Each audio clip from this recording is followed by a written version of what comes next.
দূর, শ্বশুর বাড়ি আর যাবোই না। শ্বশুর বাড়ি শাশুড়ি আর ননদের জ্বালা জীবনটা অতিষ্ঠ হয়ে গেল। এবার বাবার বাড়ি যাই 1-2 বছর থাকি। মা, ও মা, মা তুমি এখানে বসে আছো?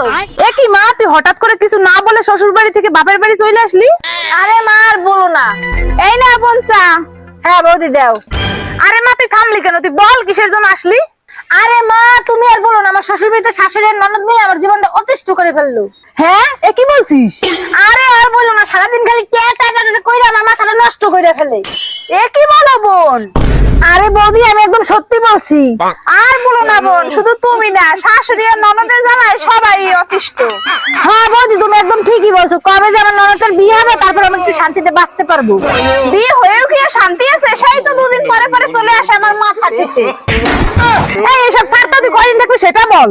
আরে মা আমি যে প্ল্যান নিয়ে আসছি 1-2 বছর থেকে যাব। হ্যাঁ, এ কি বলছিস? হ্যাঁ মা ঠিকই বলছি। কি বলো বোন, তুমি যদি 1-2 বছর এখানে থেকে যাও তাহলে তোমার স্বামী, শ্বশুর, শাশুড়ি তাদের কোনো অসুবিধা হবে না? আরে বৌদি আমি তো ওটাই চাই, ওদের অসুবিধা হলে তো আমার কদরটা বুঝবে। ও আচ্ছা। আরে আমি তো ওদেরকে ওইটা বোঝানোর জন্যই ব্যাগপত্র গুছিয়ে বাবার বাড়ি চলে আসছি। সারাদিন ওরা শুধু আমার সাথে পেটা টেটা করতেই থাকে। 1-2 বছর বাবার বাড়ি থাকলে তো ওরা আমার কদরটা বুঝবে। ও আচ্ছা, তাহলে এইভাবেই ব্যাগপত্র গুছিয়ে শ্বশুর বাড়ি থেকে বাবার বাড়ি চলে আসলে শ্বশুর বাড়ির লোকেরা আমার কদর বুঝবে।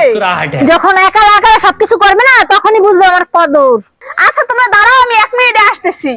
মা ও আবার কোথায় গেল? আমি কি করে জানবো কোথায় গেল? रुको जरा। আরে মা এই নেন, ধরেন আপনার ঘরের চাবি। আমি চললাম আমার বাবার বাড়ি।